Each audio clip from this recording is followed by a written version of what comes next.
Shëndetje teleshikues të nderuar, jemi këtu me emisionin pyetje dhe përgjigje dhe kemi marrë disa pyetje nga rrjetet sociale që do t'ja bëjmë sot Hoxhës Aurel Berisha dhe pa humbur kohë, t'ja fillojmë.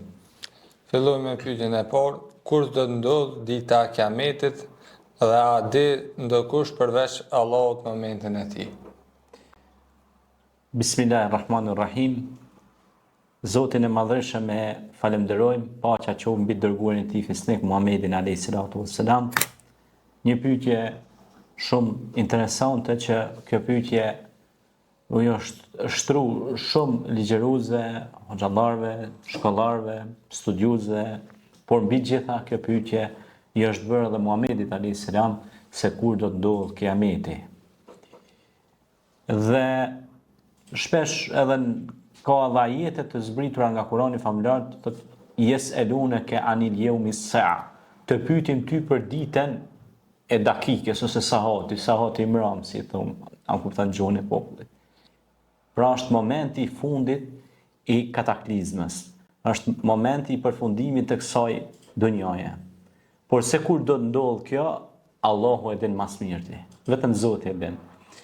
E pyetën pejgamberin alayhis salam dhe tha, pra pejgamberi tregoi se është edhe hadithi i transmetuar nga i njohur për, domethënë kur pyetet për Islamin, për imanin, edhe pyetet edhe për shenjat e Kiametit. Pra pejgamberi alayhis salam tha, i pyeturi nuk din më shumë se pyetësi. A kupton ajo? Pra kjo është një mister, domethënë nuk e din kurkush se kur ka me ndodh Kiameti. Kjo është dhe shqyr që se din askush, sepse njerëzit do të merrshin gjana shumë në mënyrë traumatike. Prandaj dhe Zoti thotë në Kur'an të pyesim ty për ditën e Yawmuddin, përmendet për shemb dita e dinit, dita Yawmul Azim, për shemb dita e madhe, pastaj ka, pra ka shumë emra që përmendet. Kiameti. Momentin, pra saat, shukur i thomë në sahati, dakika, momenti i ti se kur do ndodh e din vetëm Allahu. Por një gjë duhet ditur, kullun men alejha fan wa yabqa wajhu rabbika dhul jalali wal ikram, gjithçka ka me përfundon këtë botë dhe ka me mbet veç Zoti. Domthonë një ditë, pra ti ke lindur, do rritesh, do vdesësh edhe pastaj me shpresë tek Zoti që të shkosh në xhenet, parajs, dhe pa dyshim që ne duhet bëjmë vepra të mira këtu, punë të mira, që të hyjmë në rahmetin e Zotit, që ta meritojmë me mëshirën e Allahut, pra që të hyjmë në xhenet. Prandaj kur do ndodh këto nuk e ka tregu pra askush, edhe Zoti e ka lënë këtë si, domethënë, për njeriu nuk ja ka kallëzu, domethënë se kur do të ndodh, por i ka tregu disa shenja, ka tregu disa gjëra që do t'i shtjellojmë tutje së bashku me juve Nerdinjo edhe me teleshikuesit. Faleminderit. Pyetja e dytë. Pse quhet dita e llogarisë? Çfarë do ndodh me veprat e njerëzve atë ditë? Dita e llogarisë për shkak se Inna Allah e seriul hisab, Allahu do t'i marrë në hesab njerëzit, në llogaritje, në llogaridhani. Pra, të gjithë ne do t'japim llogari për veprat tona në këtë botë. Dhe në surën Kehf është një ajet kuranor që tregon dhe thotë, ç'është puna e këtij libri që s'ka lënë mëkat madh as vogël, por po e shënua. Pra, libër i evidencës, si database, domethënë gjithçka mohet evidencë aty, pastaj Kiramun këtë i bin me lajke e krahut djallë dhe të majtë që ata vazhdimisht shënojnë. Dhe quhet dita e llogaridhanies për shembull, sepse shembull konkret sepse atë ditë njerëzit do t'japin pra llogari. Të pyesim ty për yeselunaka anil yawmil qiyamah, pyesim ty për ditën e Kiametit. Shpesh herë këtë pyetje pra në formë alegorike shtrohen nga Kurani famullar për t'u treguar njerëzve që mi mbledh me atë njerëzit e me ditë se është një ditë e llogarisë, edhe të gjithë do të japim llogari. Omeri radiallahu anhu, shoku i Resulullah sallallahu alaihi wasallam, thotë llogaritni veten përpara se të llogariteni. Edhe çdo mbrëmje ai kur ka rënë me fjet e ka vendos peshore, qa kom bo mirë sot, qa kom mujt me gabu sot. Që ditën tjetër, me shtu në peshurën e ti, në llogarinë e peshurës ti punë të mira ma shumë. Do më thonë edhe me rrallu ato gabimet e mundshme që i ka bo gjatë ditës. Prandaj ne duhet të mojmë një lloj evidence, sot kemi mundësi brenda logjikës tonë njerëzore, sepse kur harrojmë dhe gabojmë na fal Zoti, pra që të rreshtohemi në vepruesit e veprës së mirë, që në atë mënyrë kur dalim me dhënë llogari ditën e gjykimit, atëherë për veprat e njerëzve që pytet, është shumë e rëndësishme sepse çdo vepër do të pasqyrohet, a kupton ajo? فمن يعمل مثقال ذرة خيرا يره ومن يعمل مثقال ذرة شرا يره. Kush ka bën një të mirë që i peshon sa grinca, atë do ta gjej. Por dhe të kundërtën, atë do ta gjej. Kështu që duhet më mundu me i shtu në ato të mira qofshin dhe të vogla, me i shtu që mu mush mizani ose peshurja jonë mu mush sa më shumë me këto vepra të mira, mu bë troç bashk. E kur të bëhen këto kallabllak bashkë të vepra të mira, na përfshin rahmeti, mëshira e Zotit. E atëherë punët e mira ja u mujnë të këqijave, pra i mposhtin të këqijat. Edhe kështu që na do të më mundu, qoftë me ushqy një të varfër, një njeri në nevojë, një të smur, me supportu përmes shoqatës, përmes aktiviteteve, përmes akteve bamirëse se populli jonë më konë ma shumë bamirës, edhe ata që Zoti ju ka dhënë pasuri, për shembull, që janë pronar, për shembull të firmave të mëdha, bizneseve, për shembull që kanë karburante, pumpat benzinit ose kështu me radhë, do të më menu pak edhe ata si kanë me dek një ditë, kanë me i donë krejt, ato si morën me veti tyben i kanë marrë, dhe me nda diçka për njerëzit nevojë, për studentët, për trit, për moshat që janë në zhvillim, për krijimin e familjes së re, mi suportu ata, mi ndihmu atyne, që edhe ata me pas një jetë solide të qëndrueshme edhe me kriju pra me formu një shoqni të shnosh. Sepse për që ata është dita e llogaridhënies. Na kena me dhënë llogari edhe për pasurinë tonë. Kena me dhënë llogari edhe për të folurit çka flasim. Kena me dhënë llogari edhe për kombët tona ku kena me shkue. Për komba jote ka shku në punë të mira, në punë të këqija. Secila gjë kena me dhënë llogari për çdo send, prandaj duhet të qenë shumë të kujdesshëm se është krijuesi që na sheh. Jo, sikur i ka thonë ajo vajza, ajo çika e re, i ka thonë nonse babës vet, i kanë thonë ato shtoja pa kujt tomlit. I ka thonë hajtë se s'na sheh Homeri, i ka thonë atë. Homeri ka qenë prisi muslimanëve.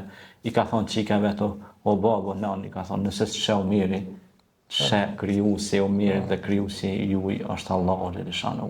Prandaj keni kujdes se keni me dhënë llogari para Zotit që keni shtue pra tomlit ujë, qumshtit. Pra gjithçka duhet me pas shumë kujdes pra se ato tani mbledhen të buhen, e bëhen sikur një lamsh i zi, edhe është shumë problem pastaj se duhet me punu shumë për me zhbohat lamsh edhe me drejtu punën ka siratal mustaqimi, rruga e drejtë. Faleminderit.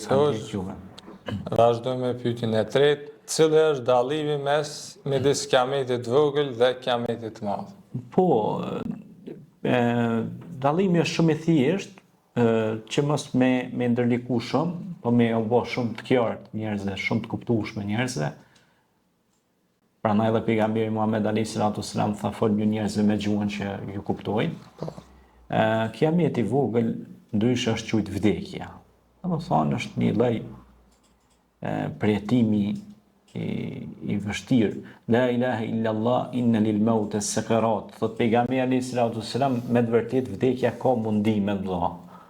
Deti del shpirti i njerëzit sepse është një proces që ti ka kalon pikë sa i botën tjetër. Edhe ato e ka quajtur kiameti i vogël. Shpesh pejgamberi selam na mëson do të thënë kujton e zbutësin e zemrave, kiametin e vogël që është pra vdekja. Pra kur fillon njëri mu bë me një madh, me fillu me hinat rreshtin e me një mdhajve ose me u bë se me një madhësi është pak e rëndë me thonë, po kur fillon me hi vetë janë qef, duhet mu nol pak e me menu si ka me dik, e ka me dhon shpirt, e ka me dol para Zotit, e ka me dhon llogari për çdo sen.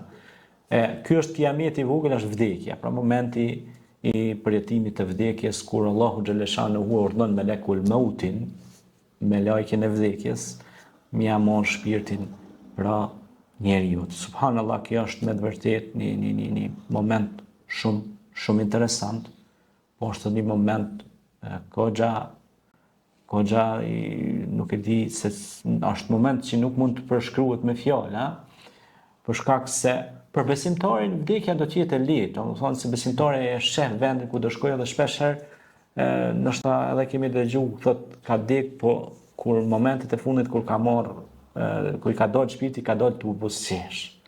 Pse? Sepse thotë e sheh vendin e vet ku do të shkon. Subhanallahu. Kurse ata Zoti na ruaj që kanë vdek, po fytyra tyne ka meci e tmerrushme, ka po Zoti na ruaj ndoshta vendin ku do shkon, xhenemi. Kurse ky që e sheh xhenetin shkon i buzëqesh. Edhe thoshin përpara edhe në tek gjyshat tonë, tek ka vdek me namaz, ka vdek me punë të mira, po edhe fytyra i bëj këtë dritë dhe i buzëqesh ke fytyra pe nurit, pse se e shef vendin ku do të shkon. Me lejen e Allahut, prandaj kiameti i vogël është ky pak a shumë me shtjellu, se për me fol për këto duhet një ligjëratë e tërë dhe nuk mjafton, por kiameti i vogël, pra është vdekja, i madhi është kur të përfundon kjo botë. Pra, kur të nxjihet kur të dridhet toka me dridhen e saj të fuqishme, idha zulzilatil ardu zilzalaha wa akhrajatil ardu athqalaha wa qala al insanu ma laha, shamun surën Zilzal, thotë kur të dridhet toka me dridhjen e saj të fuqishme dhe të pyes njerit çka ka ndodhur, çka ka bëhet kështu. Dhe toka do të nxjerrë ato çka ka në barkin e saj, llogaritë tash çfarë katrahure e madhe është, dhe të çohet, pastaj janë ajete kuranore kur të çohet qielli, kur të nxihet, kur të lind, tani janë shenjat e mëdha të kiametit, vijnë për shemb lindja e diellit perëndim. Pra, këto janë pastaj shenjat e kiametit, pra kiameti i madh është përfundimi i kësaj gjëtësie. Kjo është një mister, është një fshehtësi, edhe për vdekjet njeriu është fshehtësi. Njeri nuk e di as ku ka me lind dhe kur ka me lind, por nuk e din as ku ka me vdek dhe kur ka me vdek. Shumë është kjo interesant. A kupton ajo? Dhe kjo është pra te kiameti i vogël. Kurse te kiameti i madh, edhe kjo nuk e din, vetëm Allahu e din se kur do të ndodh përfundimi i kësaj dunjaje. La ilaha illallah. Momenti i vështirë është ai. Për besimtarin është moment i kollajshëm, sepse besimtari do t'ja del me sukses te kiameti i vogël, sepse ai edhe në momentet e fundit do të thotë la ilaha illallah Muhammed Rasulullah, do dëshmoj se është një Zot që ka kriju qiell e tokë, do dëshmoj që është një Zot që ka kriju njeriu, i ka kriju kafshët, speciet, gjithçka. Khalaqal insan, pra ai e ka kriju njeriu, kush? Allahu xhaleshanuhu. Prandaj besimtari nuk ka frikë. Inna Allah mana. Zoti është me ne. Na nuk kemi pse friksohemi. Kurse pa besimtari normal do të mu friksohen këtë dunjë dhe tjetrën. Edhe ka me kërku o Zot kthem përsëri. Edhe ka me thonë, i mirë jonë, sikur të isha dhej, ma mirë me qenë dhej, se me dalë para Zotit, sa veprat këqija kom bon. Nuk e kom kërkun, një vepër të mirë me gjithë, me kërku nuk e kom. Se ka mjaftu një vepër e mirë, ndoshtë rasti asaj gruës së përdalë që ka ushqy një qenë, i ka dhonë me pi ujë, Allahin xhaleshanuhu, pra ja ka dhonë xhenetin, se si e ka bon një vepër të mirë për hir të madhënisë së Allahut. Se rahmeti i Allahut është më i madh se gjithçka, pra rahmeti i Zotit e ka te i kalu idhnimin e tij. Inna Rahman, pra ai është Rahman, është Rahim, është mëshirues, është mëshirbërës. Kjo është prej mirësive të Allahut, alhamdulillah. Faleminderit. Vazhdojna me pyetjen e katërt, cilat janë shenjat e vogla që kanë ndodhur tashmë sipas haditheve. Po shenjat të vogla të kiametit janë disa. Për shembull, për shenjat të vogla të kiametit është kur burrat do të veshen si gratë e gratë si burrat. A kupton? Këto janë për shenjat të vogla të kiametit që janë paraprisë, pastaj për shenjat edhe të mesme, se janë edhe të mesme. Dhe pastaj shtimi i kamatës. A kupton është për shenjat? Shtimi i belave, kur fëmia vret larg qoftë nanën e vet, babën e vet. Kjo është me të vërtetë kiamet. Shtimi i pasurisë haram, jo halal. E fitu me mënyrë të haramit, Allah në rujt. Pe shenjave tjera të kiametit vogël është që nuk respektohet më i mëshuri, nënvlerësohet, nuk mëshirohet më i vogli. Pastaj janë disa pi shenjave të vogla të kiametit kuptohet, por pastaj vinë me radhë shenjat e mëdha, shenjat e mëdha pastaj janë, domethënë, sipas radhës ku do t'i diskutojmë së bashku. Këto na i ka tregu dhe pejgamberi alayhis salam, pra që përhapja e prostitucionit, imoralitetit, përhapja me të madhe e lëndëve dehse, domethënë alkoolit. Gjitha këto janë për shenjave të vogla të kiametit që sikur me thonë tash el fitnetu ashaddu alal qatl tregohet pra se fitnja është më e keqe se vrasja. Pra i herdhezet zjarmi me do spirra të vogla, me do krande të vogla, kadal tani vinë ato pak më mëdha.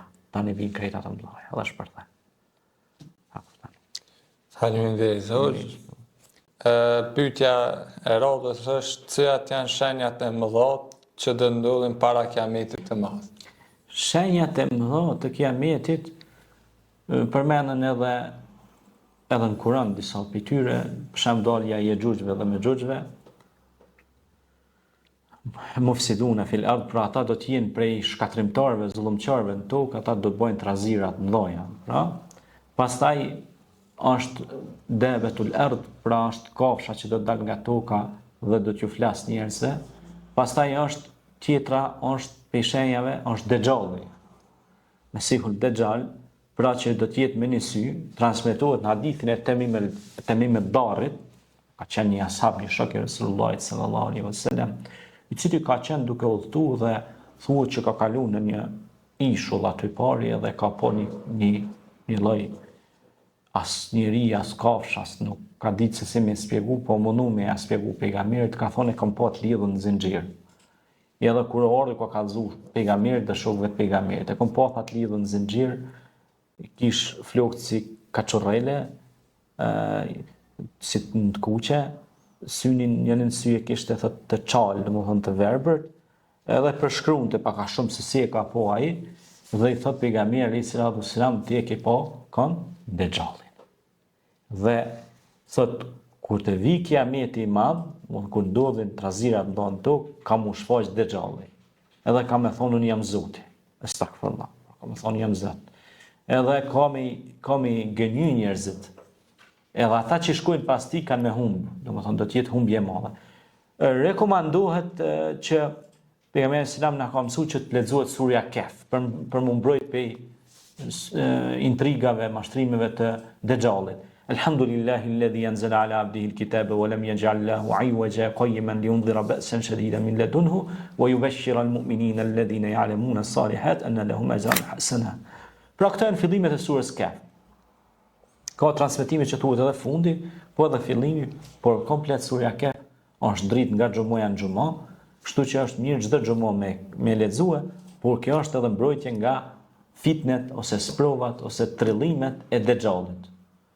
Edhe thuhet bile treguohet në rivajete që do të dalë një djalosh besimtar, do t'i thotë ti e Dexhalli. Ha? Po. Edhe i thotë unë kam të marr, thotë kam të prej për gjyqte, kam të bashku prap, ambesa që jam Zot. Ky kam i thonë bëm çka dush, po prap se prap ti je Dexhalli. Pra ti je gënjeshtar, a kupton Dexhall. Pastaj pesha e dhot kiametit Pra është lindja e diellit në perëndim. Kjo është një fenomen shumë jashtëzakonshëm, ta quajmë, sepse të lind dielli në perëndim është diçka e pazakontë. Për shkak se i bjen se gjithçka do të ndryshoj kohjen e saj. Sikur më shku tash, si thonë të na, njëri hes drejt, ti më hes mbrapa, ti nuk shes se syt si ke mbrapa. Po. Edhe domethënë gjithçka shkon mbrapsht. Mbrapsht, po. Është shkatrim, do të thonë.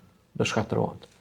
Dhe do të përfundon gjithçka, do të mbetet vetëm Allahu, që është Rabbus samawati wal ardh wa ma bainahum, që është Zoti i qiellit dhe tokëve dhe çka ka mes tyre, që është krijuesi i këtij kozmosi. E peshenjave pra ndodh kiametit, dalja e Xhuxh Maxhuxhve, që përmendet në rasti Dhulkarnenit, që ja u maron një pemë, një përzierje, pra bakër hekur, ja i thirr inxhinierat ndërtuesit, projektuesit më të kohës, kishte një skuadër të papame Dhulkarneni, i cili ishte një ndër robërit e zgjedhur nga Allahu xhaleshanuhu për të mbrojtur nga fitnja. Por çfarë do të ndodh me Yexhuxhet dhe Maxhuxhet? Do vjen një moment që ata një ditë do thonë inshallah, ndar Zoti. Edhe kur thot ai inshallah, se ata do ta groposin vazhdimisht, do ta gryjnë murin me dal. Po ata e gryjnë, kur shkojnë nesërmen, është mshel prap. Edhe tash ti, para se me ndodh kiameti, kujtohet fjala inshallah, ndar Zoti. E ky njëri prej tyre thot inshallah. Tash kur thot inshallah, ky e gryn, thot inshallah nesër do vazhdojmë ku kena me gërmimin e medalit. Edhe tu, kur shkojnë nesër e shohin që gropa nuk është mshel, se ka thonë inshallah, ndar Zoti, ka përmendur emrin e Allahut. Shikoni çfarë fuqie ka përmendja e emrit të Allahut. Fuqi jashtëzakonisht të madhe. Sigur djaloshi besimtar që i thot atij mbretit, thot nëse e përmend Allahun në emrin e Zotit, një Allah, Zotit të djaloshit dhe Zotit tem, ti ke më vrarë mu me shigjet. Nëse se përmend Allahun, thot s'ki më arrit kur më vrarë. Edhe ashtu ndodhi përfundimi. Që me bëni tërheqjet një paralelje këtyre dy ngjarjeve. Dhe kur shkon nesër thot ai, po ti thot çka ke thon, thot që nuk kom shel grupa. Thot kom thon inshallah, ndoshta Allah, ndoshta Zoti. Që ku ka thot sekreti.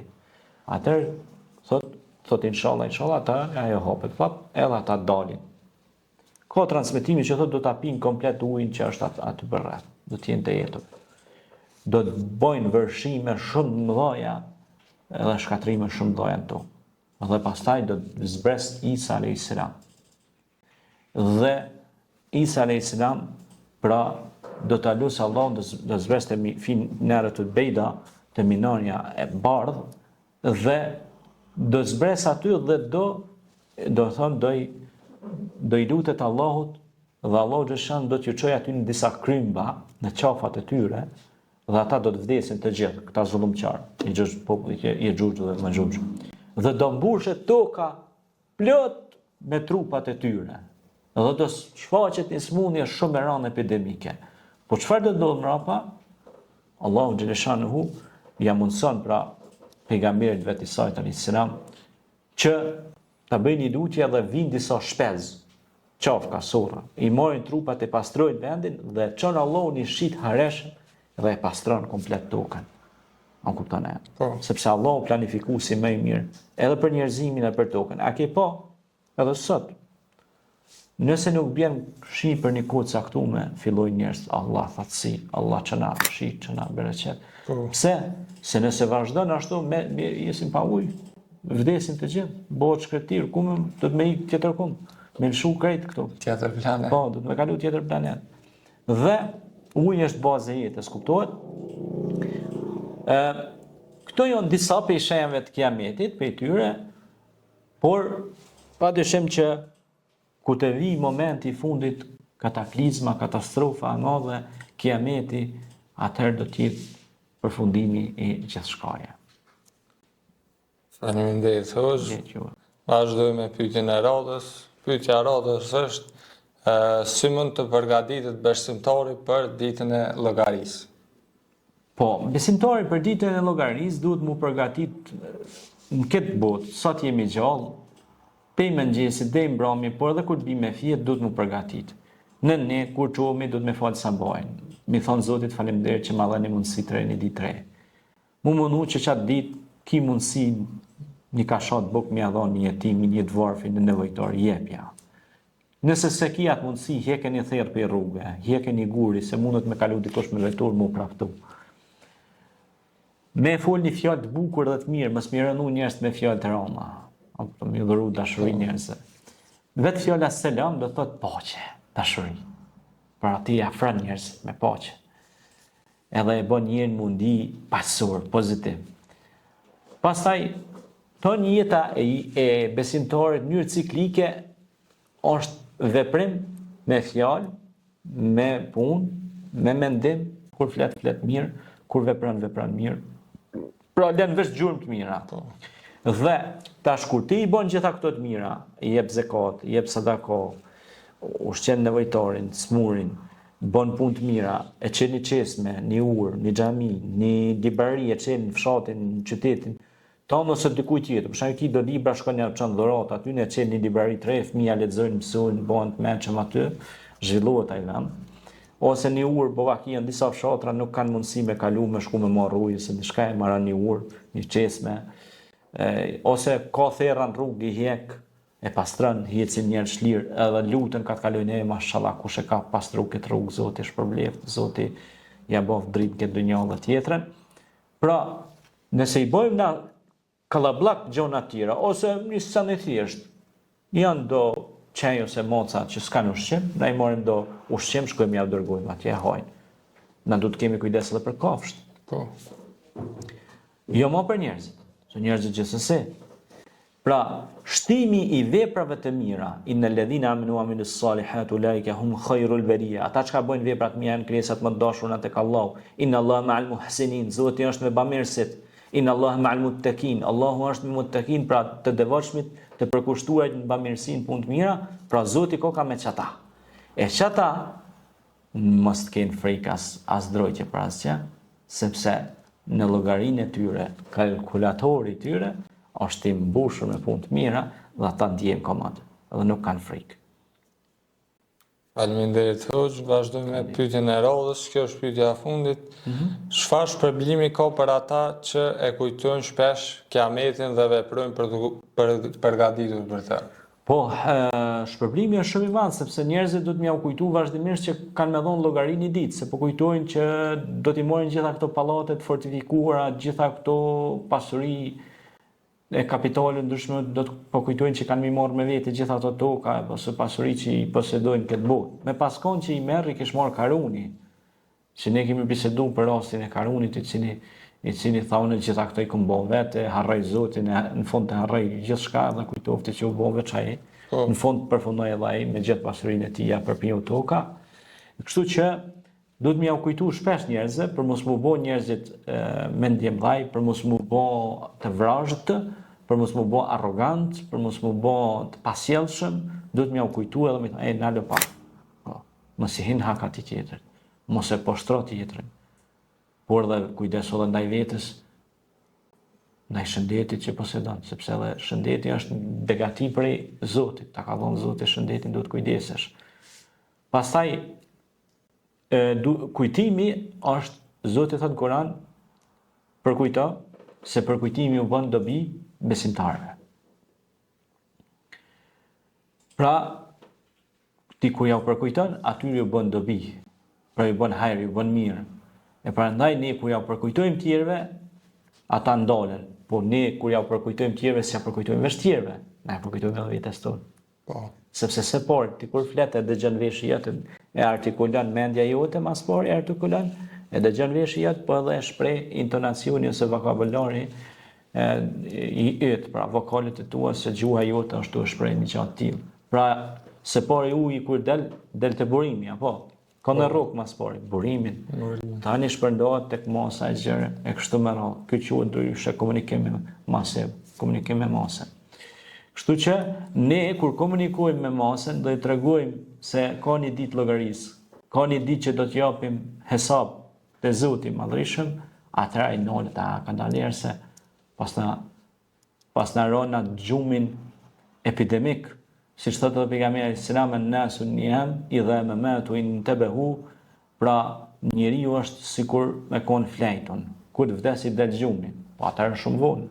Se Zoti i thot pejgamberit, për na thot edhe ne, ja ju al-mudaththir kum fa'andhir, o ti mbuluar, o ti i fjetun, çu se nuk është momenti për të fjet, duhet të lëvizësh. Është momenti kur orari kur me flet. Por është edhe orari kur me vepru vepra, sepse atëherë mushet ajo. Sanduku i madh ose mizoni se peshorja e madhe e llogarisë dhe ne shpërblimi pjesë Zotit madh. Faleminderit, Allah shpërblim. Faleminderit, thosh kjo ishte gjitha për sot. I falenderoj të shikuesit na kanë pëlqyer dhe ju uroj një ditë mirë. Faleminderit.